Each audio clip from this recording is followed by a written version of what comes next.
కాంగ్రెస్ ప్రభుత్వం రైతులను మోసం చేసిందని ఆరోపించారు మాజీ మంత్రి హరీష్ రావు. అధికారంలోకి రాగానే రుణమాఫీ చేస్తామని చెప్పిన కాంగ్రెస్ ఇప్పుడు బ్యాంక్ అధికారులను రైతుల ఇళ్లకు పంపిస్తున్నారని మండిపడ్డారు. పార్లమెంట్ ఎన్నికల్లో కాంగ్రెస్ ఏం మొహం పెట్టుకుని ఓట్లు అడుగుతుందని విమర్శించారు. సీఎం రేవంత్ తెరవాల్సింది పార్టీ గేట్లు కాదని ప్రాజెక్టు గేట్లు తెరవాలన్నారు హరీష్ రావు. ఇలా వాళ్ళు గ్రామాల్లోకి వెళ్ళి బ్యాంక్ అధికారులు నోటీసులు ఇవ్వడమే కాదు, ప్రత్యక్షంగా గ్రామాల్లోకి వెళ్ళి రైతుల్ని బెదిరిస్తున్నారు. మీరు బకాయిలు కడతారా లేదా, మీ ఆస్తుల్ని సీజ్ చేస్తాం, మిమ్మల్ని కోర్టుకు లాగుతామని చెప్పి బ్యాంక్ అధికారులు రజాకర్లను తలపించే విధంగా ఇలా గ్రామాల మీద పడి రైతుల్ని వేధిస్తున్నటువంటి పరిస్థితి ఉంది. మరి ఆ రోజు రేవంత్ రెడ్డి గారు ఏమన్నారు? డిసెంబర్ 9వ తేదీన సోనియా గాంధీ జన్మదినం రోజు నేను ప్రమాణ స్వీకారం చేయంగానే నా మొదటి సంతకం రైతు రుణమాఫీ మీదనే ఉంటుంది అన్నారు.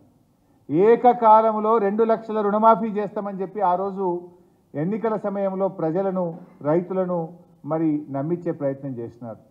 అంతేకాదు, ఇంకెవరైనా అప్పులు తెచ్చుకోకపోతే తొందరగా బ్యాంకుకు పోండి, బ్యాంకుకు పోయి మీరు అప్పు తెచ్చుకోండి, నేను 9వ తారీఖు నాడు 2 లక్షల రుణమాఫీ చేస్తా అని చెప్పిండ్రు. మీరు అందరు విన్నారు. బ్యాంక్ అధికారులు ఏమంటున్నారు?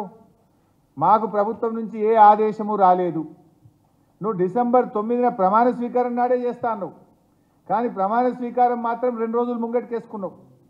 9వ తారీఖు బదులు 7వ తారీఖే ప్రమాణ స్వీకారం చేసినావు. 100 రోజులు దాటింది, దాదాపు 4 నెలలు కావచ్చింది.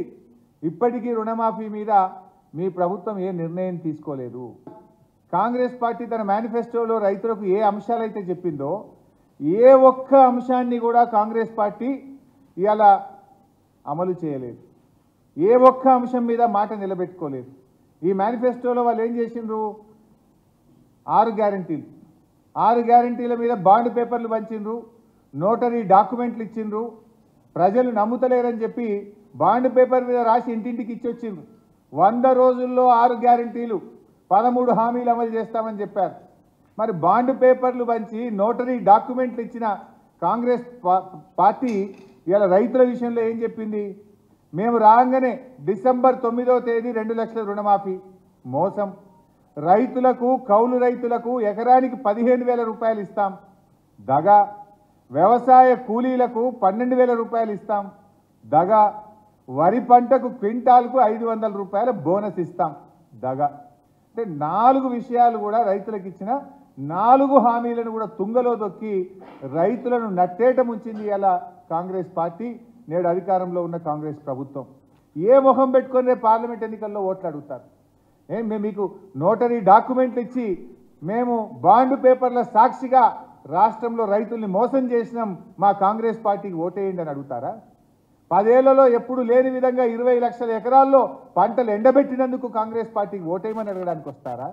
నీటి నిర్వహణలో వైఫల్యం చెందాం, కరెంటు సరిగా ఇవ్వలేకపోయాం, మీ మోటార్లు గాలబెట్టాం, ట్రాన్స్ఫార్మర్లు కాలిపోయి రైతుల మీద అదనపు భారం పడ్డందుకు కాంగ్రెస్ పార్టీకి ఓటేయమని అడగడానికి మీరు గ్రామాల్లోకి వస్తారని నేను అడుగుతా ఉన్నా. ఇలా కాంగ్రెస్ పార్టీ పరిస్థితి ఎట్లా తయారైందంటే వాళ్ళకి అసలు తీరిక లేదు. ఎంతసేపు ముఖ్యమంత్రి గారు నేను పార్టీ కోసం గేట్లు తెరుస్తా, నేను గేట్లు తెరిచిన రాండ్రి పార్టీలోకి, ప్రతిపక్ష నాయకుల ఇళ్లలోకి పోయి బతిల్లాడి కండువాలు కప్పుతున్నాడు ముఖ్యమంత్రి గారు. మీరు గేట్లు తెరవాల్సింది పార్టీ గేట్లు కాదు, ప్రాజెక్టుల గేట్లు తెరవండి, ఎండిపోతున్న పంటలు కాపాడండి, గ్రామాల్లోకి వెళ్ళండి, రైతులకు ధైర్యం కల్పించండి, వెంటనే అత్యవసరంగా రివ్యూ మీటింగ్ పెట్టి రాష్ట్రంలోని రైతులకు ఎక్కడెక్కడ ఎంత నష్టం జరిగిందో అంచనా వేసే విధంగా రిపోర్ట్లు తెప్పించి ప్రతి ఎకరానికి 25,000 రూపాయల ఆర్థిక సహాయం చేయాలని చెప్పి బీఆర్ఎస్ పార్టీ పక్షాన మేము డిమాండ్ చేస్తూ ఉన్నాం.